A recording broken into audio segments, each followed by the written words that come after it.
Hello, good evening. जय महर्षि गौतम। मैं anchor Kuldeep Gautam, आप सभी का स्वागत है।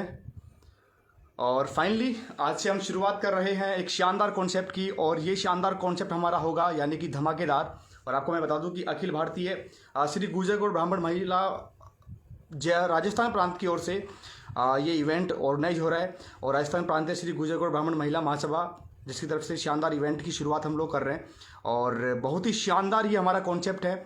और इस इवेंट को जो ऑर्गेनाइज कर रही हैं, ये पूरी महासभा ऑर्गेनाइज कर रही हैं। और साथ में आपको बता दें कि श्रीमती ममता जी शर्मा जो कि प्रेसिडेंट है राजस्थान की, और पूरी मेहनत कर रही है इनकी पूरी कार्यकारिणी। और हम इनकी मेहनत से, इनके जो कार्य से हम लोग बहुत खुश हैं। और आई होप कि आप सभी हमें इतना प्यार देंगे, और जो हमारे लगातार कंटिन्यू बहुत सारे कॉन्सेप्ट हमारे शुरू होंगे उसमें भी आप सभी का बड़ा योगदान रहेगा। और आपको मैं बता दूं कि श्री रमेश जी खटोड़ जो कि राष्ट्रीय अध्यक्ष अखिल भारतीय वर्षीय श्री गुर्जर गौड़ ब्राह्मण युवक संघ के हैं, और साथ में श्री विशाल जी शर्मा प्रदेश अध्यक्ष अखिल भारतीय श्री गुर्जर गौड़ ब्राह्मण महासभा राजस्थान की ओर से हैं। ऑल राइट, और इस कॉन्सेप्ट की शुरुआत है जिसका नाम है सफलता की कहानी RAS की जुबानी। जितने लोग जुड़ चुके हैं सभी को मेरा जय महर्षि गौतम और त्रिलोक गौतम। गुड इवनिंग भैया, वेरी गुड इवनिंग। आप सब लोग मुझे अच्छे से सुन पा रहे हैं? मुझे जो मेरी वॉइस है क्लियर आप सभी को आ रही है?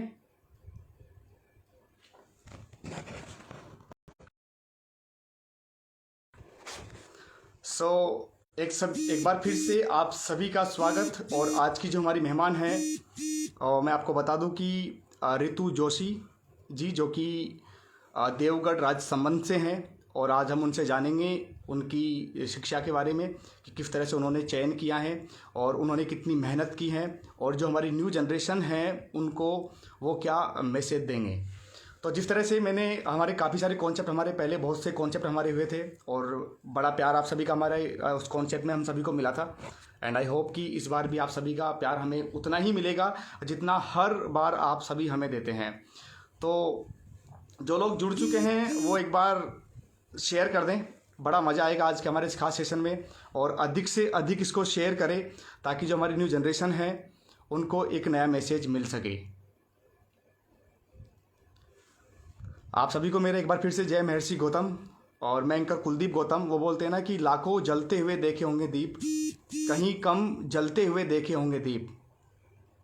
लाखों जलते हुए देखे होंगे दीप, कहीं कम जलते हुए देखे होंगे दीप, लेकिन हमारे इस प्रोग्राम को होस्ट करने के लिए आ गए हैं एंकर कुलदीप। तो मैं एंकर कुलदीप गौतम, और बड़ी खुशी हो रही मुझे कि श्रीमती ममता जी शर्मा जो कि अध्यक्ष है राजस्थान से, और विशाल भाई साहब जो कि वो भी राजस्थान से अध्यक्ष हैं पुरुषों से, और इतना शानदार जो इवेंट की शुरुआत कर रहे हैं श्रीमान रमेश जी खटोड़ जो कि राष्ट्रीय अध्यक्ष हैं योग संघ के। हमें बड़ा गर्व होता है, हमें फ़ख्र है, और हमें बड़ी खुशी होती है कि हमको हमारे समाज के लिए इतना टाइम देते हैं, इतना काम करते हैं हमारे समाज के लिए। और बहुत सी ऐसे कार्य हैं, बहुत सी ऐसी एक्टिविटी हैं जो वो लोग करते हैं, और हम उनसे इंस्पायर हैं। तो शुरुआत में यहाँ पर करना चाहूँगा, और मुझे भी बड़ी खुशी हो रही है, मेरे शब्द नहीं निकल रहे आज कि मैं आज इतना खुश हूँ। हमने काफ़ी सारे लाइव सेशन किए हैं, लेकिन जितनी खुशी हमें आज हुई है, seriously I am so very happy today. और बड़ा प्यार मिलेगा आप सभी का। और मैं आपको बता दूं कि आज की जो हमारी मेहमान हैं RAS रितु जोशी जो कि देवगढ़ राज्य संबंध से हैं।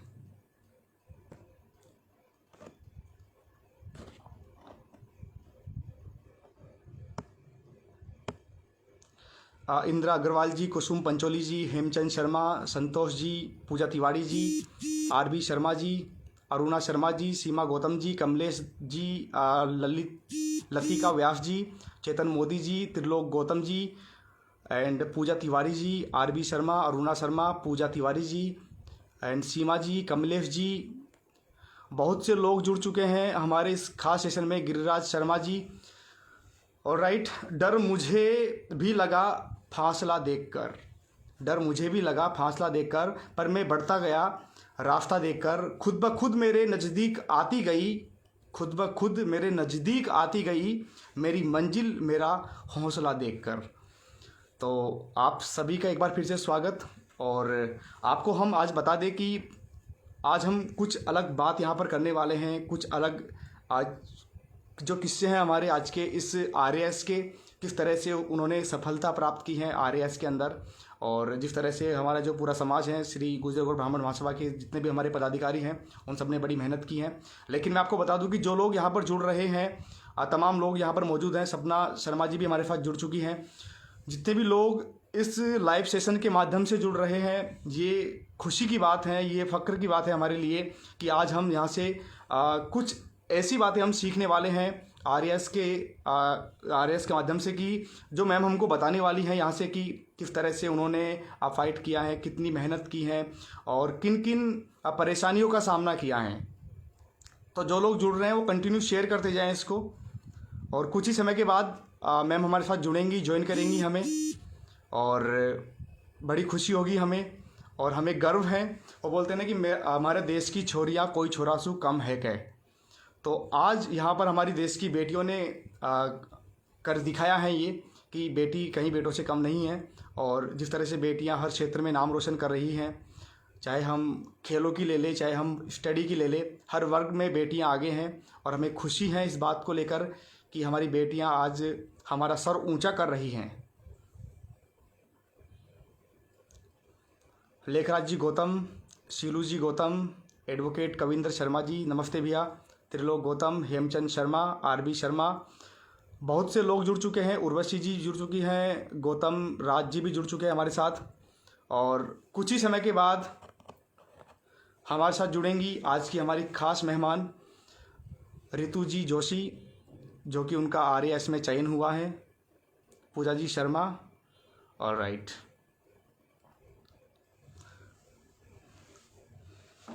और मुझे बड़ी खुशी कि आज हम पहली बार इस तरह का प्रोग्राम कर रहे हैं, और हमने ऐसे काफ़ी सारे लाइव कॉन्सेप्ट किए हैं, उसमें हमें बहुत प्यार मिला है हमें।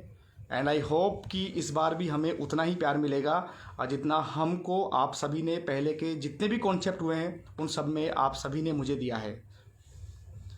तो जो लोग जुड़ चुके हैं सभी को मेरा नमस्कार, और आप जितने भी लोग जुड़े हैं वो प्लीज़ शेयर करते जाएं इसको।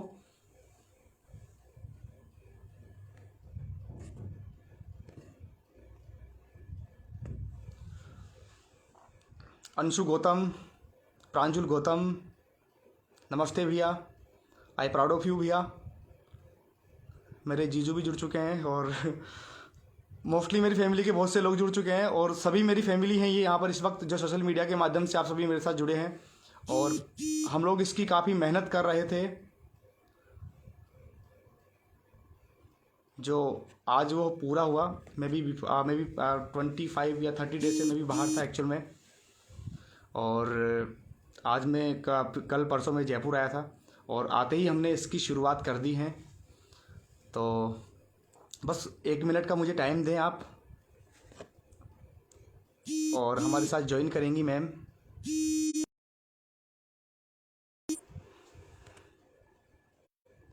आप लोग शेयर करते जाएं इसको, जो लोग जुड़ चुके हैं।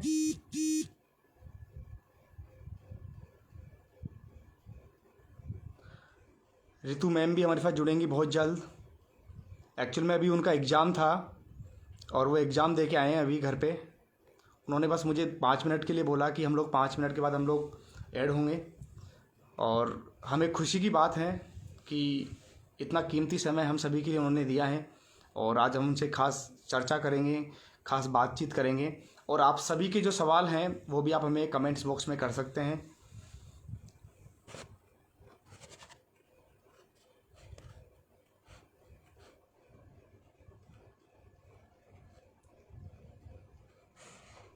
नीरू शर्मा, टीना जोशी जी, पूजा शर्मा, हर्षवर्धन शर्मा, पूनम कुमारी, अजय, वैभव, मोनिका शर्मा, गौतम राज, नीरू शर्मा, ऑलमोस्ट सब लोग ज्वाइन कर चुके हैं हमें। बस यहाँ पर सिर्फ अब इंतज़ार है तो आरएएस रितु मैम का है, जो कुछ ही समय के बाद हमारे बीच में ज्वाइन करने वाली हैं।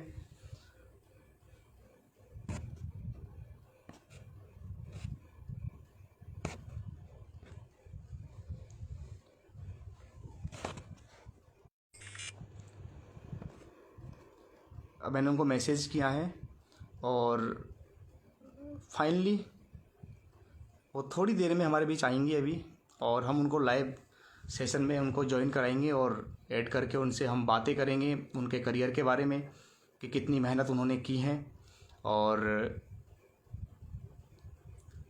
कौन कौन सी कठिनाइयाँ हैं जो एक स्टूडेंट की लाइफ में आती हैं और उन्होंने फेस करके उन कठिनाइयों को हरा कर उन्होंने ये पद हासिल किया है।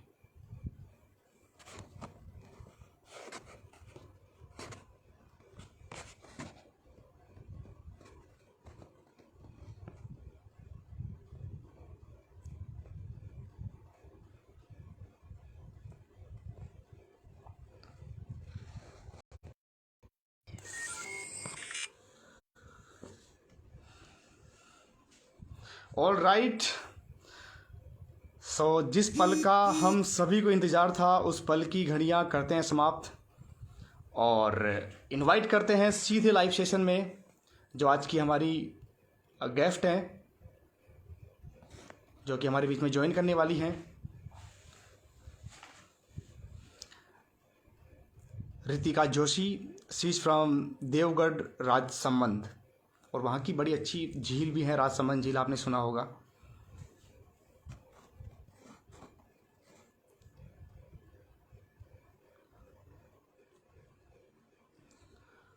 तो चलिए ज़्यादा वक्त ना लेते हुए सीधे हम ज्वाइन करते हैं आज की हमारी ख़ास मेहमान को।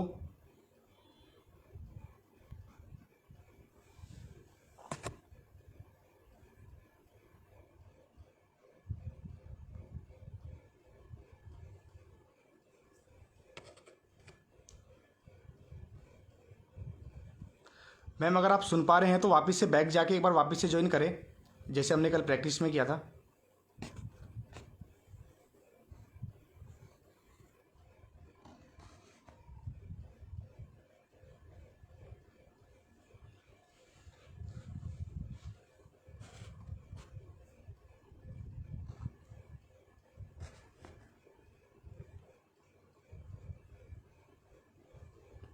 बिकॉज आज हमारा पहला दिन है तो आप सभी से मेरी गुजारिश है कि प्लीज़ आप सभी मुझे इस तरह से प्यार देते रहे और आप कंटिन्यू बने रहें हमारे साथ।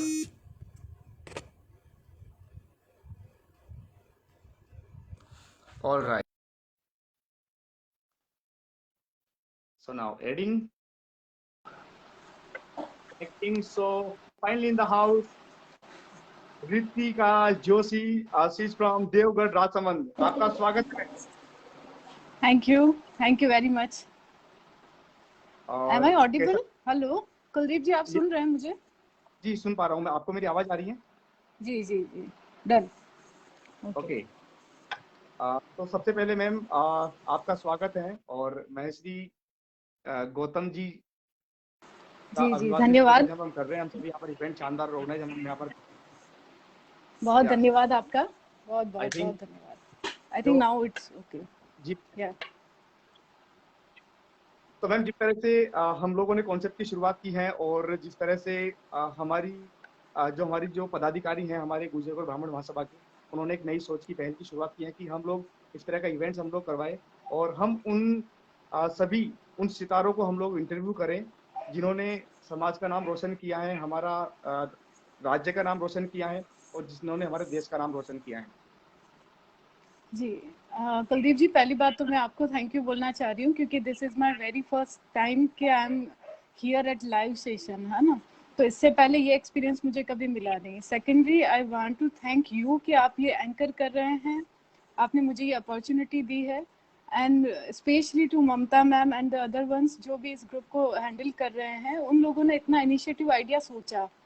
तो डेफिनेटली मैं उन सबको थैंक यू बोलना चाह रही हूँ कि आपने ये मौका मुझे दिया है कि यहाँ आकर मैं अपनी बात आपसे कह सकूँ। और डेफिनेटली मैं चाहूँगी कि लोग इसको ज़्यादा से ज़्यादा सुने ताकि अगर उनके कोई डाउट्स हैं और मेरी तरफ से अगर उनको थोड़ी सी भी हेल्प हो सकती है तो डेफिनेटली उनको मिले। ऑलराइट मैम, थोड़ा से आपका शेयर है थोड़ा नीचे कर ले ताकि आपका फिगर दिख जाएगा हम सबको। Yes, is it okay? या ओके। Okay right, okay. सभी व्यूअर्स हमारे पास उनको आप सभी कुछ मैसेज देते हो ताकि वो लोग कंटिन्यू हमारे साथ बने रहे और आपसे कुछ सीखने को उनसे मिले। जी जी, डेफिनेटली। पहली बात तो आप सभी का थैंक यू वेरी मच है, क्योंकि आप लोग यहाँ पर आए हैं, तो मैं बहुत बाय हार्ट आपको थैंक यू बोलती हूँ कि आप लोग यहाँ आए हैं, आप जुड़ रहे हैं। और ये चीज़ ये दिखाती है कि आप सब कितने इंटरेस्टेड हैं ये जानने के लिए कि आरएस बनना कैसे है। तो आई एम हियर, और इसके बाद भी आई एम ऑलवेज अवेलेबल कि आपको अगर कोई भी डाउट्स है इस लाइव सेशन में आप पूछ सकते हैं।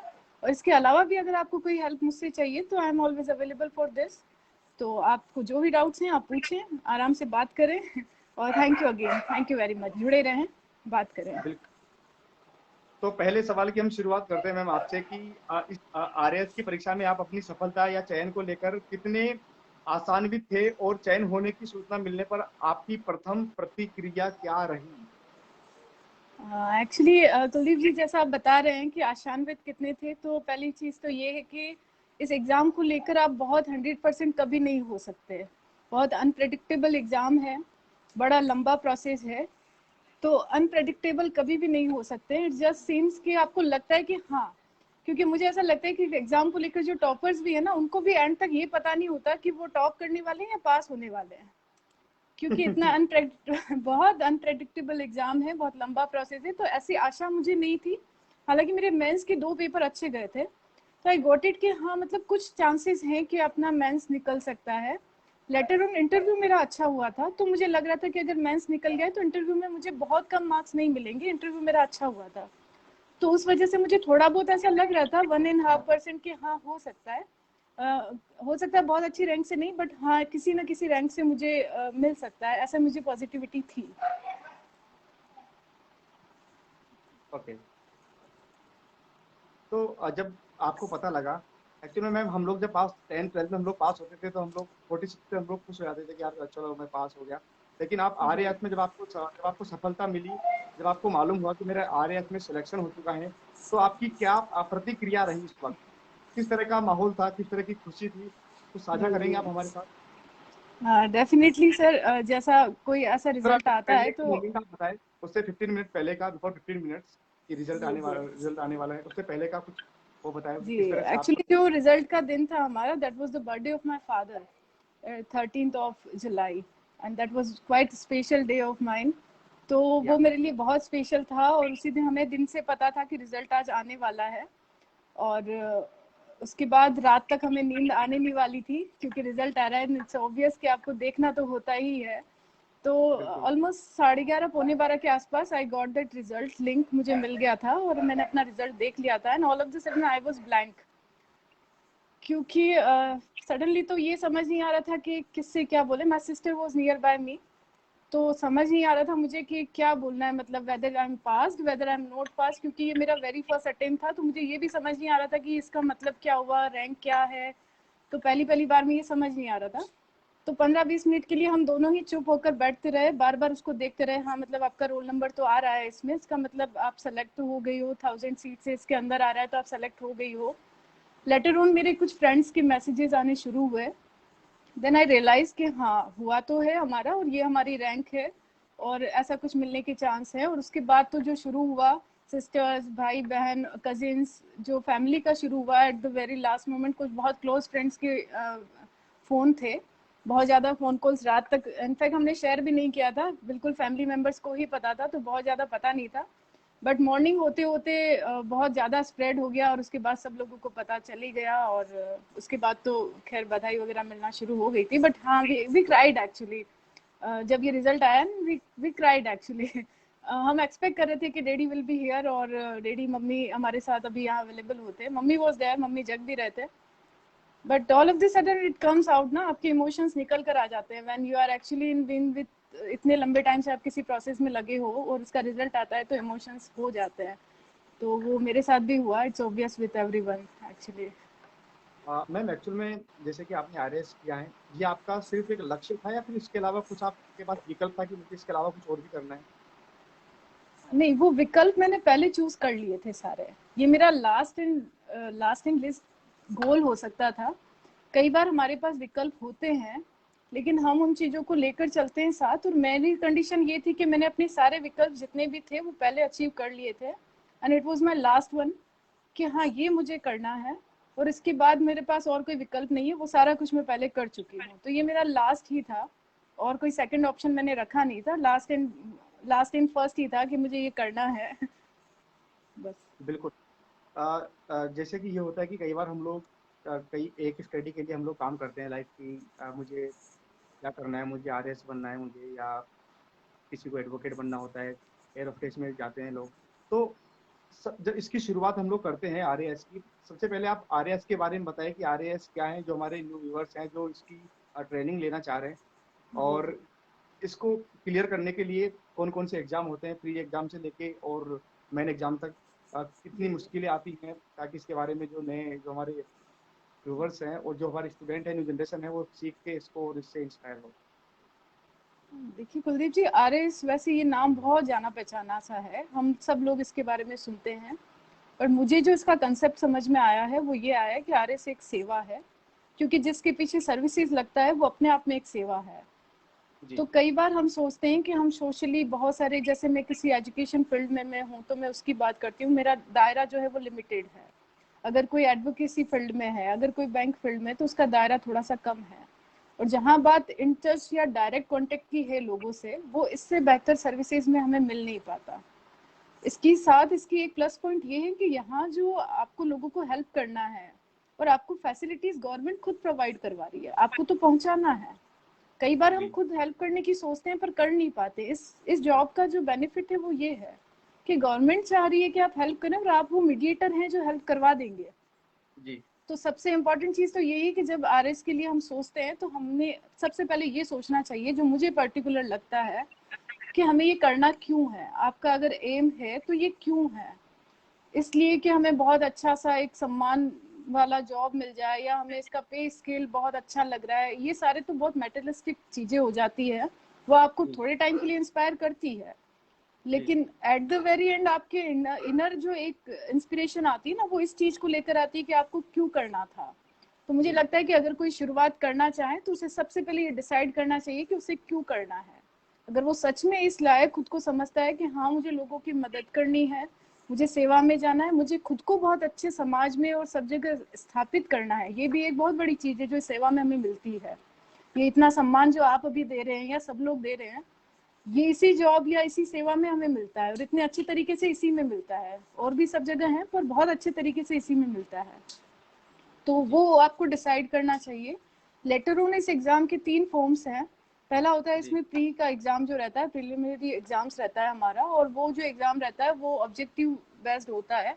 तो इट कंटेन्स के ऑलमोस्ट सारी चीजें इसमें अवेलेबल होती है हमारे पास। और उसके बाद जो हमारा जो इसका सिलेबस है, एग्जाम निकालने के बाद वो क्वालिफाइंग एग्जाम होता है, उसके लिए कोई मेरिट में आपके नंबर वगैरह ऐड नहीं होते हैं। अगर आप क्वालिफाई जी कर लेते हैं तो फिर आपको मेंस का एग्जाम होता है, वो आपका सब्जेक्टिव पेपर होता है, आपको रिटर्न एग्जाम देना होता है। जी और अगर आप मेंस क्वालिफाई कर लेते हैं तो मेंस प्लस इंटरव्यू के मार्क्स मिलकर आपकी मेरिट बनती है। तो ये 3 ओके। प्रोसेस इसमें चलते हैं, और थोड़ा लंबा है लेकिन पेशेंस नीडेड है इस जॉब के लिए, तो रखना पड़ेगा। मैम, आरएएस की जो परीक्षा है, इसको क्लियर करने के लिए कितने टाइम आपने स्टडी को टाइम दिया? क्योंकि आपको पता है कि जो गर्ल्स होती हैं, कई बार होता है कि घर में भी काम होता है, उसको करने के लिए मम्मा की हेल्प करना, खुद के जी काम जी करना होता है। तो आपने किस तरह से टाइम निकाला और स्टडी को कितना टाइम आपने दिया? जी जी। एक्चुअली मुझे ऐसा लगता है सर कि ये तैयारी बहुत शॉर्ट टाइम या एक पीरियडिकल टाइम के लिए नहीं होती, एक लंबा जी प्रोसेस होता है जो आप स्कूलिंग से शुरू करते हो। हम इसको तब इस वे में नहीं लेते हैं, लेकिन ये शुरुआत वहाँ से हो जाती है। हमें लगता है कि हम जो स्कूल का होमवर्क कर रहे हैं वो यूजलेस है। जब हम स्कूल में होते हैं तब हमें वो बहुत यूजलेस लगता है, लेकिन ऑल ऑफ द जी सडन जब हमारे इसका मेंस पेपर लिखते हैं और हमें रियलाइज होता है कि आपने स्कूल में घंटों होमवर्क किया है और वो यहाँ आपको हेल्प कर रहा है कि आप एक दिन में 6 घंटे लिख रहे हो, है ना। तो जी तैयारी के लिए पर्टिकुलर ऐसा नहीं है कि आपको ऑल ऑफ द सडन आपने डिसाइड किया और 2-4 साल आपने दे दिए और इसका मतलब श्योर हो गए कि होना है। होता है लोगों का, पर ये तैयारी उनकी पुरानी ही होती है जो हम स्कूल से शुरू करते हैं।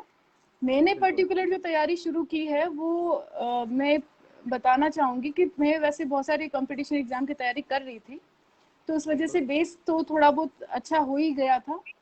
हम्म। उसके बाद मैंने 1-2 और एग्जाम्स निकाले थे तो थोड़ा कॉन्फिडेंस भी था कि हाँ कुछ और कुछ तो हम कर लेंगे। पर जी पर्टिकुलर इसके सिलेबस को लेकर या वैकेंसी आने के बाद जब तैयारी मैंने शुरू की तो प्री के लिए मैंने व्यक्तिगत रूप से 4 महीने दिए थे, और मेंस के लिए मैंने, हालांकि मेरा वो एक सर्कमटेंसेस अलग थे, मेरे 2 एग्जाम साथ में थे, और मैंने मेंस के लिए ऑलमोस्ट 45 डेज दिए थे। ये बहुत कम है, ये बहुत कम है, और लोगों को इस चीज़ को बिल्कुल ऐसे नहीं लेना चाहिए कि 45 डेज में निकल जाता है, ऐसा नहीं होता है। वो तैयारी मेरी पुरानी चल रही थी, मेरे 1-2 सब्जेक्ट्स बहुत पहले से अच्छे तैयार थे, तो उसकी वजह से मुझे हेल्प मिली, और फाइनली मतलब मेरा ये मेंस निकल गया। अदरवाइज 45 डेज में आप पूरा सिलेबस भी नहीं कर पाते हैं। और ये इसलिए भी नहीं कह रही कि नेगेटिव हो जाए कि नहीं हो सकता है, अगर मेरा हुआ है तो किसी का भी हो सकता है, तो ऐसा बिल्कुल नहीं है मैम। कि बिल्कुल नहीं हो सकता, बट हाँ, हो रिकॉर्ड सकता है। रिकॉर्ड रिकॉर्ड बनते हैं, टूटने के लिए बनते हैं। आपने 45 में बिल्कुल क्लियर किया। बिल्कुल। हम लोग 10th 12th में हमको 12 महीने कम पड़ते थे पढ़ाई करने के लिए कितनी स्टडी करनी है, उसके नहीं, बावजूद वो हमारा सब कुछ, हाँ आप सही बता रहे हैं कुलदीप जी। इनफैक्ट जब मैंने शुरू किया था तो मेरे जो एक मेंटर हैं, ही सेड लाइक दिस कि आप मतलब ऐसा कैसे कर सकती हो, आपने ऐसा सोचा भी कैसे कि आप 45 डेज में ऐसा कर लोगी। बट आई गॉट इट जी कि कुछ चीजें आपकी स्कूलिंग की पड़ी हुई है। इसका एक पेपर हिंदी और इंग्लिश का होता है, जो मेरा काफी अच्छा रहा था स्कूल टाइम से। 1-2 जी एथिक्स जो है वो फैमिली बैकग्राउंड से या इंटरेस्ट लेवल पर मैंने पढ़ा था, हिस्ट्री में मेरा मास्टर था, तो कुछ चीज़ों का मुझे बेनिफिट मिला। और जी कुछ चीज़ों का अगर और समय मिलता तो डेफिनेटली रैंक भी बहुत अच्छी जाती, और मैं भी आगे कोशिश करूंगी कि मुझे भी फिर से ऐसा मौका मिले और मैं एक लंबा टाइम दूँ। तो 45 डेज का एक्सपेरिमेंट बिल्कुल नहीं करना है। मेरे को एक था कि मुझे देना है मेंस, क्योंकि मेरा प्री हुआ है और मेरे साथ में एक फर्स्ट ग्रेड का पेपर साथ चल रहा था, तो मेरे को उसके लिए 45 डेज ही मिले थे। बट ऐसा हमें नहीं करना चाहिए, बहुत अच्छी तैयारी बहुत अच्छे मार्क्स दिलवाती है, तो जी करनी चाहिए। मेरे साथ ये थोड़ा सा मिसमैच चला था। जी मैम, आपकी सफलता का मूल मंत्र क्या है? वह कौन सी बातें, वाक्य हैं जिनसे आपको इस परीक्षा की तैयारी के दौरान आत्मविश्वास सुदृढ़ रहा? जी, मुझे इसमें सबसे इम्पोर्टेंट चीज़ जो मोटिवेट करती रही वो ये थी कि जब मेरे दादाजी यूजुअली वो, जब भी हम उन्हें कभी रोग लगते थे, हमारे घर में ऐसा होता ही है कि वो बड़े और आते जाते लगना ही होता है, तो ही यूजुअली सेड विजय भव, है ना। तो या this particular dialogue is that, मतलब वो हमेशा ये नहीं बोलते थे कि खुश रहो या मतलब बहुत सुखी रहो, ऐसा नहीं होता था। ही यूजुअली सेड विजय भव, है ना। तो उनके मुंह से ये जो वर्ड था वो मेरे लिए हमेशा, मैं कई बार ऐसा होता था ना तैयारी के दौरान, लगता था आपने गलत डिसीजन ले लिया है, तो सब लोग इतने बिल्कुल महीनों से कर रहे हैं, कैसे होगा, इतना बड़ा सिलेबस है, रिवीजन नहीं हो सकता, ये नहीं हो सकता। बट उनका वो एक चीज मैं कई बार बैठी बैठी याद करती थी, इज नो मोर, अभी नहीं है वो मेरे साथ, बट उनकी वो चीज मुझे बहुत इंस्पायर करती रहती थी। इसके अलावा 1-2 और जो लोग हैं जो हमारे जीवन में हमारे आदर्श बनकर आते हैं, यूजुअली मेरे मम्मी डैडी, जो जिनको हम लाइव आदर्श देखते हैं, मेरे मम्मी डैडी ने बहुत सपोर्ट किया है। उन्होंने, जब मैं ये प्री का या मेंस का पेपर दे रही थी, तो ही सेड कि तुम पास हो नहीं हो, हमारे लिए तुम हो, मतलब यू आर बिल्कुल गिविंग दिस एग्जाम। ये या इतना मोटिवेट अगर आपकी फैमिली आपको करती है ना, तो आप कई बार डिमोरलाइज नहीं हो सकते हैं। इवन दो नहीं हो मेरी सकता। सिस्टर्स हैं, वो छोटी सिस्टर थे, बट दे यूजुअली, कभी मेरा मॉरल डाउन हो रहा है तो दे यूजुअली सेज कि भाई अगर तुम नहीं कर सकती हो ना तो कोई नहीं कर सकता है, तो इस चीज को मान लो कि तुम कर सकती हो। तो कई बार उनका मोटिवेशन मुझे हेल्प करता गया, फैमिली में सबका सपोर्ट मिलता गया। और इम्पॉर्टेंट चीज ये होती है कि आपकी एथिकल वैल्यूज भी आपको कई बार मोटिवेट करती है। तो आई बिल्कुल was deeply ethically interested with this one के हाँ यार कर लेंगे, भगवान हमारे साथ है, कुछ ये चीजें भी मेरे साथ चलती रहती थी, होता बिल्कुल रहता मैम। था, तो इन चीजों ने भी मुझे हेल्प की है। मैम, जब आपने 10th और 12th किया, जी तो आप इस एग्जाम के लिए, कब से इस एग्जाम के बारे में हमें सोचना चाहिए कि हमें आरएएस क्लियर करना है? 10th के बाद या 12th के बाद? और कब से जो इसकी उद्देश्य, इसकी जो उद्देश्य है कि हमको इस तरह से शुरू करना चाहिए? लाइक होता है कि चलो जी हम लोग शुरू से, हमारा सपना है, हमारा ड्रीम होता है कि हमको आरएएस बनना है, तो जी। इसकी स्टडी के लिए कब से सोचना चाहिए इसके लिए कि हमको आरएएस की तैयारी करनी है? मुझे लगता है कि 9th में आने के बाद लोगों को ये चीज़ें समझ में आ जाती है। 8 तक तो हम स्कूल लेवल पे वहाँ होते हैं जहाँ हमें करियर के बारे में बहुत ज़्यादा सोचने का ना तो टाइम होता है, ना हमारी इतनी कॉन्शियस अलाउ करती है हमें कि हम 8th बिल्कुल में ये सोच ले कि हमें बनना क्या है। ठीक है, छोटे मोटे ड्रीम्स हम बनाते हैं और आजकल सब बनाते हैं।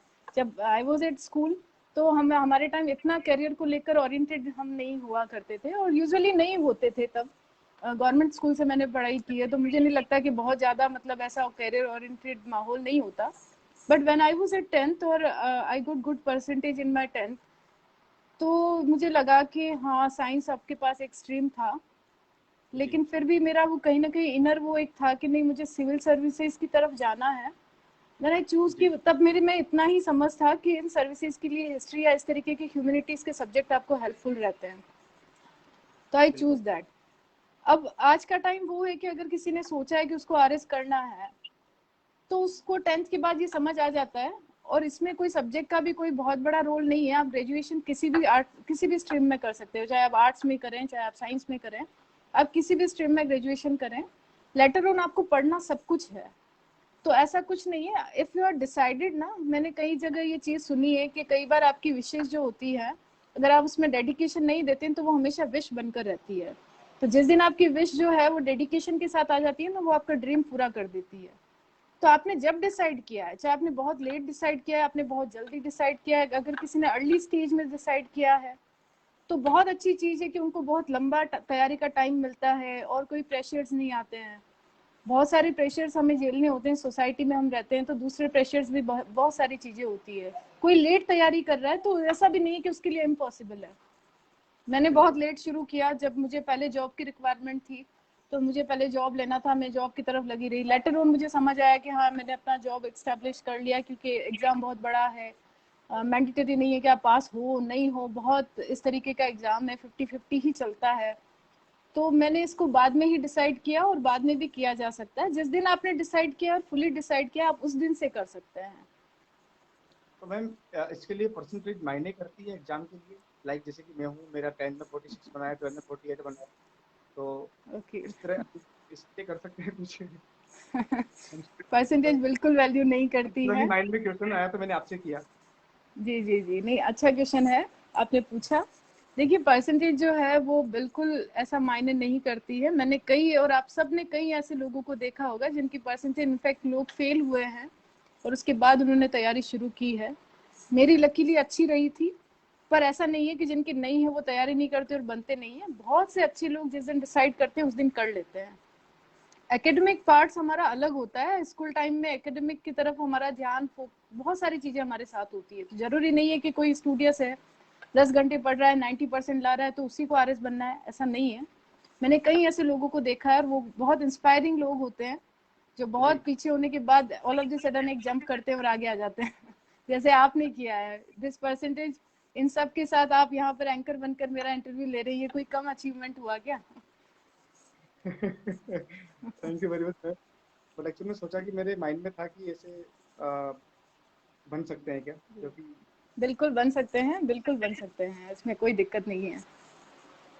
अच्छा मैम, अगर मैं फॉर्म फिल करूँ आरएएस का, क्योंकि आपको बताया कि थोड़ा एकेडमिक होगा तो अच्छा रहेगा हमारे बीच में, आरएएस का फॉर्म फिल करूँ मैं और डायरेक्ट स्टडी बिगर स्टडी किए और मैं एग्जाम दूँ और पास हो जाऊँ, तो लग होता नहीं अभी तो ऐसा हो जाए तो? हाँ एक्चुअली ऐसा होता होगा, लेकिन मेरे साथ तो कभी इतना लकीली कुछ हुआ नहीं, तो मैं इन चीजों में कम मानती हूँ। मुझे लगता है अगर आपने फॉर्म डाला है और आपने पढ़ा है तो आपका हो सकता है, अगर आपने नहीं पढ़ा है तो मैं इस चीज में मानकर चलती हूँ कि आपका नहीं हो सकता है। पर एक्चुअली हो सकता है किसी को लकीली कुछ मिलता हो, मुझे मिला नहीं, इसलिए मैं इस थ्योरी में बिल्कुल बिलीव नहीं करती। बिल्कुल, क्योंकि हम लोग 10th और 12th में होते थे तो सभी देवी देवताओं को याद करते थे, आज मैथ का पेपर है या आज इसके। एक्चुअली में होता ना कि जो सब्जेक्ट है उसके अकॉर्डिंग पैसे लगते थे उनके लिए। आज मैथ का पेपर है, 50 रुपए का प्रभाव बोलना है, आज साइंस का 100 रुपए का बोलना है, आज हिंदी का है 10 रुपए का बोलना है, तो डिवाइड होते रहते थे भगवान भी कि कितने रुपए का एक सब्जेक्ट के अकॉर्डिंग। मैम मेरा सवाल आपसे ये है कि जो आज हमारे समाज के युवा जो इस परीक्षा में सफलता के प्रति आशंकित रहे रहे हैं, निराशा के भाव और नकारात्मक सोच कर, तो नकारात्मक सोच को लेकर बैठे हैं, उनके बारे में आपका क्या संदेश रहेगा? मुझे ऐसा लगता है कि हमें ये सोचना चाहिए कि आरएस जो एग्जाम है, एग्जाम आपकी लाइफ का एक पार्ट होता है। एग्जाम जी। आपकी लाइफ नहीं होती है, it's just a part of life. इसके अलावा भी एक बहुत बड़ा और बहुत अच्छा जीवन है। आरएस में आना क्यों है? लोगों की सेवा के लिए आना है ना। अगर पोस्ट मिलकर सेवा कर रहे हो तो बहुत अच्छा है, नहीं मिलकर भी कर रहे हो तो भी बहुत अच्छा है। तो ऐसा नहीं है कि आपको मतलब नहीं हुआ है तो आपका जीवन खत्म हो गया है, अब कुछ नहीं बचा है, हमारे पास और चांस है। विवेकानंद जी का एक कोट यहाँ पर मैं आपको बताऊंगी, मैंने कई बार उसको अपने टेबल पे चिपकाया है कि अगर आप 1000 बार असफल हो रहे हैं ना, तब भी एक बार फिर से ट्राई कर ले, हो सकता है कि वो 1000 के बाद एक वाला आपकी सफलता का पॉइंट हो। तो ऐसा नहीं, और उसके बाद भी कई बार ऐसा होता है ना, उसके बाद भी आपको नहीं मिल रहा, तब भी आपने उस प्रोसेस में बहुत कुछ गेन किया होता है जो आपको लाइफ टाइम हेल्प करता है। ये प्रोसेस इतना बड़ा है, इतना कुछ आप गेन करते हो, तो इसमें निराश होने वाली कोई बात नहीं है, हमारे जीवन का एक हिस्सा है, पूरा जीवन नहीं है। बिल्कुल। मैम, क्या परिवार की शैक्षिक आर्थिक स्थिति और स्थानीय परिवेश का प्रभाव आरएएस परीक्षा के अध्ययन या सफलता पर प्रभाव पड़ता है? यदि हाँ है तो क्यों? जी जी, बिल्कुल पड़ता है। प्रभाव ये पड़ता है, किसी के इंटेलिजेंसी में कोई या किसी के डेडिकेशन में प्रभाव नहीं पड़ता है, उसकी सहूलियत में प्रभाव पड़ता है। कई बार बच्चे बहुत इंटेलिजेंट हैं, बहुत कुछ करना चाहते हैं, बहुत डेडिकेटेड है, बट इकोनॉमिकली इतना स्ट्रांग नहीं है कि इतनी बुक्स या इतनी टेस्ट सीरीज या इतने जो एडवांस जो लोग पढ़ रहे हैं उन चीज़ों को कैरी कर सके और पढ़ सके, तो वहाँ उनकी सहूलियत पे प्रभाव पड़ता है। ऐसा नहीं कि इस वजह से उनकी इंटेलिजेंसी कम हो जाती है, डेडिकेशन कम हो जाता है, पर सहूलियत जिसे मिल रही है तो डेफिनेटली उसके लिए वो चीज़ें ईजी हो जाएगी, और जो बिना सहूलियत के कर रहा है उसके लिए थोड़ी सी मुश्किल होगी। समाज का प्रभाव पड़ रहा है, पड़ता ही है। मैं लकीली इस बारे में कहना चाहूँगी कि मुझे सच में बहुत गर्व है कि मैं एक बहुत अच्छी फैमिली, जहाँ मेरे पेरेंट्स इतने सपोर्टिव हैं, मेरी पूरी फैमिली, हम जॉइंट फैमिली में, मेरे चाचा चाची और बच्चे, दादाजी ने जो माहौल घर में दिया, तो एक माहौल मिला जिससे पढ़ाई की तरफ हमेशा इंटरेस्ट लगा रहा। अदरवाइज घर में बहुत सारी चीज़ें हैं, घर में बहुत सारे काम है, और हम बहुत सोशल एनिमल होते हैं, तो हमारे पास इतनी चीज़ें हैं करने के लिए कि अगर हम पढ़ाई पर नहीं भी ध्यान दें तो कुछ भी मिस नहीं हो रहा। पर बिल्कुल। लकीली मुझे उस फैमिली में मैं हूँ जहाँ पर पढ़ाई पर ध्यान देने को मैंडेटरी बनाया गया, तो उसका मुझे बेनिफिट मिला ताकि ये कंटिन्यू चलता रहा। तो इसका प्रभाव पड़ता है, लेकिन फिर भी अगर नहीं कुछ ऐसा है तब भी मुझे लगता है कि फिर भी लोग कर सकते हैं। बिल्कुल। मैम, आज हमारे समाज में प्रचलित आम धारणा की सामान्य वर्ग व्यक्ति का ऐसी प्रतियोगिता में चयन अत्यंत कठिन या असंभव है, उनके लिए आपका क्या संदेश रहेगा? मुझे लगता है कि धारणाएं हमने अपने ही बेसिस पे बना ली है। ऐसा बिल्कुल नहीं है कि जो है जनरल्स हैं हमारे लिए मुश्किल है, पर इम्पॉसिबल क्या है? इम्पॉसिबल तो कुछ भी नहीं है ना इस दुनिया में। तो मुझे लगता है कि हमें इस चीज़ को ध्यान रखना चाहिए कि अगर हमारे लिए मुश्किल है तो ऐसा नहीं है कि दुनिया में किसी और ने ऐसा नहीं किया है। अभी अगर आप इस बार का रिजल्ट देखेंगे ना, यू विल गेट कि 3rd रैंक पर शिवाक्षी जी हैं, she belongs from this community, है ना, जनरल से आते हैं, या बहुत सारे ऐसे सिलेक्शंस हैं जो जनरल से हुए हैं, तो अगर वो कर सकते हैं तो हम भी कर सकते हैं। तो कहीं ना कहीं कमी हम में है, इस वजह से हमने ये बहाने लिए हैं। मुश्किल होगी हमारे लिए पर इम्पॉसिबल नहीं है। तो अगर आप पूरी मेहनत करें तो ये किए जा सकती है। इस धारणा को हमें थोड़ा चेंज कर देना चाहिए, थोड़ा पॉजिटिव एटीट्यूड लाना चाहिए कि अगर कुछ भी नहीं होगा तब भी हम करेंगे, तो वो वाला बिल्कुल। फील हमें आना चाहिए। मतलब यस होना चाहिए, नो नहीं होना चाहिए कि हाँ मैं नहीं कर सकता। बिल्कुल बिल्कुल बिल्कुल, इम्पॉसिबल भी बोलता है कि I M possible. That's a thing. बिल्कुल। बिल्कुल। समाज के अधिक भ्रमित युवाओं को आरएएस की तैयारी के लिए प्रेरित करने के लिए आप अपने स्तर पर क्या प्रयास कर सकेंगी समाज के लिए? जी जी, अम, आपने जो प्रश्न पूछा है, पहली चीज तो ये कि अगर भ्रमित युवा है तो उसको आरएस के लिए नहीं, उसको पहले एक अच्छा इंसान बनना है, उसके बाद उसको आरएस बनना है। ठीक जी। है, क्योंकि आप उसको all of the sudden RS की तरफ मोटिवेट कर ही नहीं सकते। That's ji. इम्पॉसिबल कि अगर आपने मान लिया है और आप बिल्कुल इस तरीके के भ्रमित युवा हो चुके हैं, कुछ और आप में इस तरीके की हैबिट्स डेवलप हो गई हैं, तो आपको एक अच्छा इंसान बनना है, लेटर ऑन आपको अपना एक करियर डिसाइड करना है। तो मेरी तो प्रायोरिटी ये रहेगी, पहली चीज तो ये है कि जो लोग मुझसे हेल्प लेना चाह रहे हैं आज जी। इस लेवल पे, अगर कोई मुझसे हेल्प लेना चाह रहा है कि आपने कैसे किया, क्यों किया, कहाँ से किया, क्या पढ़ा था, क्या नहीं पढ़ा था, अगर मैं उसको एक इतना 1% भी मैं अगर उसको इसमें मोटिवेट कर दूं तो मेरे लिए यही बहुत बड़ी चीज है। दूसरी चीज, अगर मुझे जीवन में मौका मिला तो डेफिनेटली मैं उन लोगों के लिए करना चाहूंगी जिनको करियर गाइडेंस नहीं मिल पाता।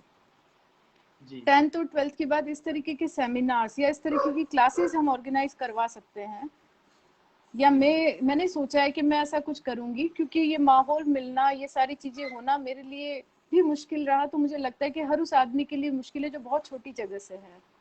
हाँ, यहाँ बिल्कुल। सोचना भी मुश्किल है कि आप कहाँ जाकर क्या करोगे, कैसे करोगे। तो वहाँ उन चीजों के लिए अगर आपको कोई एक या एक आधा लोग ऐसा मोटिवेट कर दे, तो ये बहुत बड़ी चीज हो जाती है। तो मेरा यही उद्देश्य रहेगा कि अगर मुझे जीवन में ऐसा मौका मिलता है तो डेफिनेटली मैं इस तरीके की कुछ ऑर्गेनाइजेशन के थ्रू जुड़ना चाहूंगी, या मैं खुद एक ऐसा डेवलप करना चाहूंगी जिससे लोगों को मोटिवेशन मिले, गाइडेंस मिले कि करना कैसे है, और फिर उसके जी बाद हम उसकी तैयारी शुरू करवाएं और साथ में तैयारी करवाएं। ये रहेगा। मैम, जैसा कि आपने बोला कि हम लोग कुछ सेमिनार्स हम लोग उसके लिए करेंगे, तो क्या ये भी जी हो सकता है कि लाइक हम लोग अभी देखते हैं कि इन दिनों फेसबुक, व्हाट्सअप, यूट्यूब, इस तरह के ग्रुप्स होते हैं, या इस तरह के आप उस पर आप जी जी सेमिनार्स रख सकते हैं आप लोग, तो इस तरह की कोई बिल्कुल, एक्टिविटी भी हो सकती है इसके लिए? डेफिनेटली हो सकती है। आज के टाइम में जैसा कोविड चल रहा है, तो ये बिल्कुल पॉसिबल जी नहीं है कि हम लाइव सेमिनार करें, और हो सकता है आने वाले टाइम में कोविड के बाद हमें ऐसा मौका मिले। बट तब तक जो है मीडिया का यूज करना बहुत मैंडेटरी हो जाता है और करना चाहिए। मैं खुद अभी भी जी एक दो ग्रुप से जुड़ी हुई हूँ जहाँ हम इन बातों पर डिस्कस करते हैं। कोई हमसे अगर राय मांगता है तो हम देते हैं, खुद भी लेते हैं, जी क्योंकि हम खुद भी हमेशा चाहते हैं कि हमें कुछ और सीखने को मिले। तो ये सारी बिल्कुल चीजें आपको हेल्प करती है। जूम ऐप है, क्लासमेट ऐप है, कुछ बहुत अच्छे ऐप्स बने हुए हैं, हमें उसको यूज कर लेना चाहिए। जी बिल्कुल। मैम, आरएस परीक्षा में सफल होने में आपके व्यक्तित्व के किन विशिष्ट पक्षों का योगदान रहा है, और आपके अपने व्यक्तित्व की किन कमजोरियों पर कार्य कर उन्हें दूर किया है? जी जी अ, ऐसा हमें इंटरव्यू में पूछा जाता है कुलदीप जी कि आपका पॉजिटिव पॉइंट क्या है, नेगेटिव क्या है। तो वो तो अगर अभी एक बाय रेनू। बिल्कुल जी बिल्कुल, अगर मैं बिल्कुल सच बताऊं कि मेरे व्यक्तित्व की ऐसी क्या चीजें हैं जो मुझे लगता है कि मुझे बननी चाहिए थी, तो मुझे ऐसा लगता है कि जो पहली चीज है वो मेरी इथिकल वैल्यूज हैं। जी क्योंकि by heart from the beginning मुझे ऐसा लगता है कि मैंने हमेशा ये सोचा कि मैं लोगों का भला करूं, चाहे वो किसी भी सेंस में हो। तब मेरे पास बहुत सोर्सेज नहीं होंगे, तो मैं एजुकेशन को लेकर हो जाएगा। जैसे मेरे छोटे भाई बहन हैं, मेरे कजिन्स हैं, या मेरे कुछ फ्रेंड्स हैं, उनके भाई बहन हैं। तो मेरी एथिकल वैल्यूज मुझे लगता है कि सबसे बड़ी पॉजिटिविटी रही। मुझे हमेशा लगता था कि एक अच्छा इंसान बनना है, और जी आरएस के लिए ये चीज़ बहुत मैंडेटरी होती है कि आप एक अच्छा इंसान बने। द सेकेंड थिंग बिल्कुल। इज दैट, जो मुझे लगता है व्यक्तिगत रूप से, जो जितना मैंने ऑब्जर्व किया है खुद को, मुझे लगता है कि मेरा डेडिकेशन लेवल बहुत अच्छा है। अगर मैं मानती जी हूँ कि अगर मैं सोच लेती हूँ कि मुझे करना है, तो मैं उसके लिए बहुत एफर्ट करती हूँ। 99% अपना 100 देने की कोशिश करती हूँ। 1% वो चांसेस रहते हैं कि इधर उधर हो जाए, पर मैं कोशिश पूरी करती हूँ। ये दो चीज़ें जो मुझे ऐसा लगता है कि इन्होंने मुझे पॉजिटिविटी दी है, कि ये मेरे में दोनों मेरिट्स ऑलरेडी अवेलेबल थी, बाय फैमिली या बाय बॉर्न या वट जो भी फैमिली सर्कमटेंसेस से मिला, तो उससे ही जी अवेलेबल थी। नेगेटिव ये था कि कभी कभी मैं फ्रस्ट्रेट होकर छोड़ देती थी बीच में, लगता था कि नहीं, अब नहीं हो रहा, बस बहुत हो गया अब नहीं हो रहा। या कभी कभी थोड़ा सा एंगर भी हो जाता था, ऐसा लगता था क्या बिल्कुल। है, क्यों, मतलब होता है ना, बहुत बड़े एग्जाम्स हैं और दूसरे प्रेशर झेलते झेलते, तो कहीं कहीं मैं थोड़ी सी ऐसे एंगर बीच में निकल कर आता था। फिर उसको वापस से एक आधे दिन में कुछ ऐसा मोटिवेट सुन लिया, किसी से बात करके, मम्मी डैडी से बात करके वापस उसको काम करना होता था कि नहीं नहीं नहीं, करेंगे, बिल्कुल जैसा भी होगा फिर से करेंगे। तो एक दो चीज़ों पर मैंने बहुत काम किया है, और अब तो इन चीज़ों को लेकर मेरा ठीक हो गया है। मुझे लगता है कि मैं और कोशिश कर रही हूँ कि और बेहतर हो जाए। बिल्कुल। मैंने सुना है कि आपने स्टडी करने के लिए आपने घर पे भी कई बार झूठ बोला है, कि किसी बाहर जाने के लिए या फिर उनको इग्नोर करने के लिए, ताकि आप स्टडी कर सके ज़्यादा से ज़्यादा। हाँ, ऐसा झूठ जैसा नहीं था, तो मैंने घर में नहीं बोला था एक्चुअली। मतलब इन अवर सोसाइटी, या आप कहें कि रिलेटिव्स हैं, जैसे कहीं हमारे रिलेटिव की कोई शादी वादी है ना, जी तो ऑल ऑफ द टाइम मतलब आप मना भी नहीं कर पाते, आपको लगता है कि नहीं जाएंगे तब भी ठीक नहीं लगेगा, तो उस ड्यूरेशन में कहीं छोटा मोटा जो है। पर मुझे ऐसा पता होता था कि मेरे मम्मी डैडी को सब पता है, तो मुझे वो झूठ कभी झूठ लगता नहीं था मुझे लगता था कि नहीं, जब मम्मी डैडी को पता है, वो समझ रहे हैं कि यार इनका ये कंडीशन है, तो उस वजह से जो है मेरे को वो झूठ ऐसा मैंडेटरी झूठ नहीं लगा। मुझे लगा हाँ ठीक है, बस नहीं गए तो एक कोई बहाना लगा दिया कि हाँ नहीं गए। और कुछ कभी कभी आपको करना होता है, हर जगह करना होता है, यही आपका एडजस्टमेंट है, और यही आपको आरएस बनकर भी करना है। टाइम मैनेजमेंट, एडजस्टमेंट, सामंजस्य बैठाना, यही सब तो हमें करना है। तो सब yes। और मैम ये भी आपके बारे में मालूम हुआ कि आप बचपन में बहुत नोटी थे, आप शैतान थे, स्कूल जाने के लिए बहुत रोते थे आप, नहीं, बहुत ये जबरदस्ती रिसर्च आप। कहाँ से हुई है कुलदीप जी, ये बताएं। मैं बिल्कुल भी शैतान नहीं थी। I was so sincere at my school. और तो मैं मैम बिल्कुल भी छोटा इस मैं तरीके था की तो मैं नहीं सोचा थी। तो ये आपके सोर्सेज गलत हैं इसका मतलब।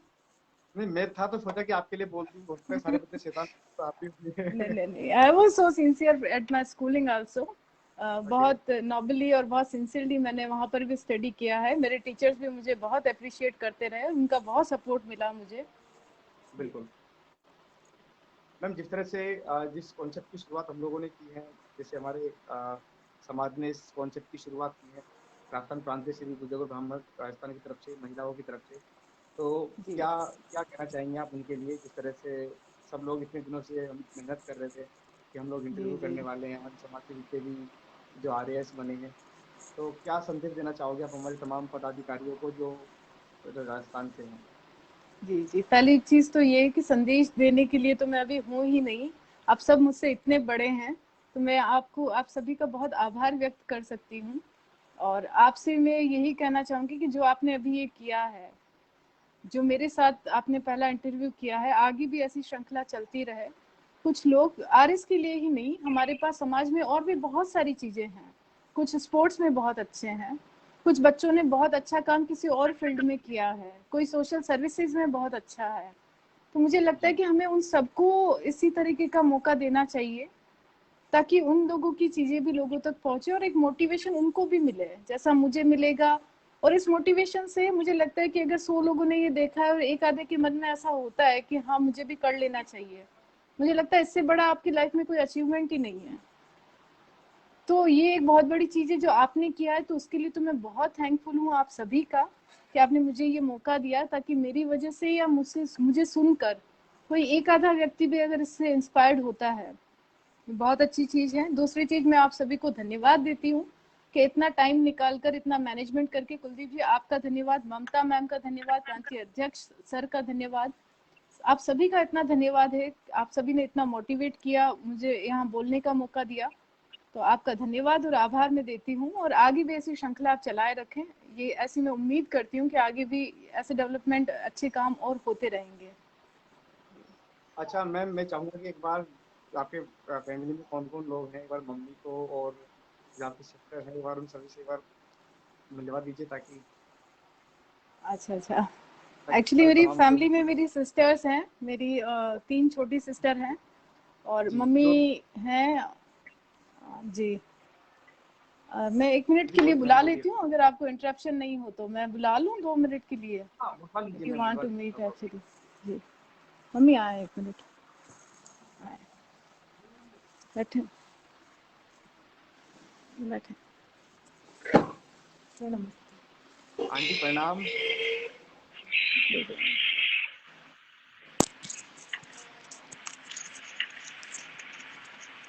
बाबू। आपको मेरा प्रणाम। हाँ हाँ हाँ, आपको भी नमस्कार। जय श्री कृष्ण। जिसका आशीर्वाद आपने इनको दिया है, वैसा मुझे तो था कि मैं भी RAS बन जाऊँ। हाँ, आशीर्वाद तो भगवान का है और सबका है। कैसा लग रहा है मैम, जब पहली बार जब सुना आपने कि इनका सिलेक्शन RAS में हो चुका है, तो किस तरह का माहौल था परिवार के अंदर, और आपके अंदर किस तरह की खुशियां थी? बहुत अच्छा लगा मुझे बाबू, लेकिन इसके पापा नहीं है वो ही बात है, बाकी सबको बहुत अच्छा लगा, परिवार को, पूरे परिवार को, सबको अच्छा लगा, बहुत खुशी हुई ये सुन के, बहुत अच्छा लगा हम सबको, परिवार को नहीं पूरे समाज को, पूरे देवगढ़ में सब पहली बार कोई लड़की आगे बढ़ी है, तो सबको अच्छा लगा है। बिल्कुल, हमें भी बड़ी खुशी हुई है, और आज हम आपसे मिल रहे हैं, हमें इतनी खुशी हो रही है हमारे पूरे समाज को कि आज हमने बहुत कुछ अचीवमेंट्स हासिल किया है। और जी आपकी बेटी है, जो कि आपका एक बेटे के बराबर आपके साथ कंधे से जी कंधे जी। मिलाकर आपके साथ हर वक्त आपके साथ रहती है, हमें बड़ा हाँ गर्व होता है। हाँ, मुझे भी बहुत गर्व है, हम सबको गर्व है इस पे। और बेटियां नहीं, बेटे ही है मेरे, और बेटियां तो बिल, बहुत अच्छा काम करती है, कभी बिल्कुल महसूस नहीं हुआ कि मेरे बेटा नहीं है, बेटियां बहुत अच्छी है, नाज है तो हम सबको इन पे। तो आपने इनको कुछ क्या क्या पसंद है इनको, आपका हाथ का जो आप इनको खिलाती हैं अक्सर, आपके हाथ से बना हुआ, डांट के अलावा? नहीं, सब चीज खिलाती हूँ मैं, जो इनको पसंद हो सब खाती है। ये मेरे हाथ का बना हुआ सब सबको पसंद है। ठीक है। स्पेशल कोई इनको जब लगता है कि मुझे ये बना के खिलाना चाहिए इनको, जब इनकी फेवरेट डिश हो कोई? ये तो बैंगन की सब्जी, बैंगन के भरते? बस हाँ भरते। जी हाँ, ठीक है। Ma'am, thank you so much. Pulao वगैरह जो भी इसको ये कह देती है जो बना देते हैं बस वही है। बिल्कुल, बहुत अच्छा लगा आपसे बात करके और आपका जी आशीर्वाद लेकर बड़ी खुशी हुई हाँ, हमको। ठीक है। और शुरू से ही इसका पढ़ने का ही था सर, कि ये पढ़ने के अलावा खेलना कूदना ऐसा कुछ नहीं। कि लड़कियां होती है तो कि कोई खिलौना गुड्डा गुड्डी का खेल खेलती, पर मैं ये बेटी बस शुरू से ही बस पढ़ना और लिखना यही है इसका। तो बिल्कुल हमने भी सबने सपोर्ट किया इनको कि भाई तुम आगे बढ़ो और जो करना है बस पढ़ना लिखना और नाम रोशन करना परिवार का। बिल्कुल, वो बोलते हैं ना कि माँ ही मंदिर माँ ही पूजा, माँ से बड़ा कोई और न दूजा। तो माँ का जो प्यार मिलता है ना, वो बोलते हैं ना माँ की जो मोहब्बत होती है ना, वो सब मोहब्बत की माँ होती है। तो जी सर। आप, तो अच्छा लगा आपसे, थैंक यू सो मच। जी सर। और बहुत खुशी है, हमें गर्व थैंक है यू सर। कि आपकी हाँ बेटी है और आप इनकी माँ है, और आपने इतना प्यार दिया आशीर्वाद के साथ आज हमारे, आपका और हमारा समाज का नाम रोशन किया है। जी सर, हमें भी बहुत गर्व है। और समाज का पूरे देवगढ़ में पूरा नाम रोशन किया, सबको गर्व है इस बिल्कुल पे। बिल्कुल मैम। जी सर। ठीक जी है अब सर, हमसे बात करते हैं। धन्यवाद। जी मैम। हेलो। वो बोलते हैं ना जी जी आ गुरु जी की, गया। खुदा जी का काम था मोहब्बत करना, वो भी माँ करने लगी। जी जी खुदा का काम था हिफाजत करना, वो भी माँ करने लगी। जी खुदा का काम था बरकत करना, वो भी माँ करने लगी। देखते ही देखते आंखों में परवरदिगार हो गया। खुदा मायूस हुआ, खुदा पछताया, क्योंकि माँ को बनाकर खुदा खुद बेरोजगार हो गया। तो माँ की जो बहुत अच्छी ममता है, लाइन्स है। जी और हम बहुत खुश हैं इस बात को लेकर। और हम ये चाहेंगे आपसे कि आप हमेशा खुश रहें, जिस तरह से मम्मा ने बोला है। हमें थोड़ा दुख भी हुआ, हमें थोड़ी खुशी भी हुई, क्योंकि ये लाइफ है हमारी। वो बोलते हैं दुख और सुख लाइफ में चलता रहता है, पार्ट ऑफ लाइफ। और हमें हमेशा डट के सामना करना है, और आपने डट के सामना किया है। और आपसे कई लोग इंस्पायर हुए हैं, खुद मैं भी हुआ हूँ। और मैंने पढ़ाई छोड़ दी, लेकिन सोच रहा हूँ वापस से कर लूँ, तो मुझे याद रह चुकी। बिल्कुल करना चाहिए। नहीं एक्चुअल में, लेकिन I am very happy with my job. और हम लोग आप लोगों को देखते हैं तो हमें बड़ा गर्व होता है। और हम लोगों को मौका मिला कि आपका हम लोग इंटरव्यू कर रहे हैं, आप RAS बने हैं, और हमें खुशी है, समाज को, पूरे समाज को गर्व है आप पर। धन्यवाद है कुलदीप जी, और मुझे बहुत खुशी है कि आपने ऐसा मौका मुझे दिया। ये स्टार्टिंग मुझसे हुई है, और मैं चाहूँगी कि आने वाले जो जितने भी हमारे समाज में इस तरीके की महिलाएं या गर्ल्स हैं जो इस बारे में और कुछ कहेंगी, सभी उन्हीं को भी, उनको भी बहुत अच्छे से सुने, सब उनको देखें। हो सकता है कि बहुत सारी ऐसी चीज़ें जो वहाँ से हमें भी सीखने को मिलेगी, मुझे भी मिलेगी, तो उन सारी चीज़ों को भी हम सब देखें। जितने लोग जुड़े हैं, मैं चाहूँगी कि आप सब उनको भी उतना ही सपोर्ट करें, उन्हें देखें, उससे मोटिवेट हों, और कुछ नया सीखने को मिलेगा, हम सबको मिलेगा। तो ये श्रृंखला चलती रहे। आपका धन्यवाद है कुलदीप जी। हमारे लाइव सेशन के माध्यम से क्या मैसेज देना चाहेंगे आप? पहला मैसेज ये है कि RS एक बहुत बड़ा एग्ज़ाम है, लेकिन इम्पॉसिबल एग्ज़ाम नहीं है। तो ऐसा बिल्कुल नहीं सोचें। सिलेबस बहुत बड़ा बनाया जाता है, सब कुछ बहुत बड़ा होता है, बहुत प्रेशर दिया जाता है, पर यही झेलने के लिए हम आगे जा रहे हैं, है ना? तो इस चीज़ को आप मानकर चलें कि जितना बड़ा एग्ज़ाम है, उतना प्रेशर क्रिएट हो रहा है। और वो प्रेशर इसीलिए क्रिएट करवाया जा रहा है क्योंकि आपको एक जॉब करना है, आपको समाज में सबसे बड़े मीडिएटर के रूप में जॉब करना है, आपको जी सोसाइटी में बहुत बड़ा काम करना है। तो इस प्रेशर को एज ए चैलेंज ले लें, बहुत जी अधिक प्रेशर में नहीं आए, चैलेंज में लें और बहुत अच्छा प्रयास करें। और ये इस तरीके की श्रृंखला चलती रहे, लाइव सेशन होते रहें, और भी महिलाओं को मौका मिले, महिलाओं और पुरुषों सभी को मौका मिले। मैं तो फिर भी चाहूंगी, हमने महिलाओं को किया है, ऐसा पुरुषों के लिए भी किया जाए, क्योंकि हमने बहुत कुछ सीखना है।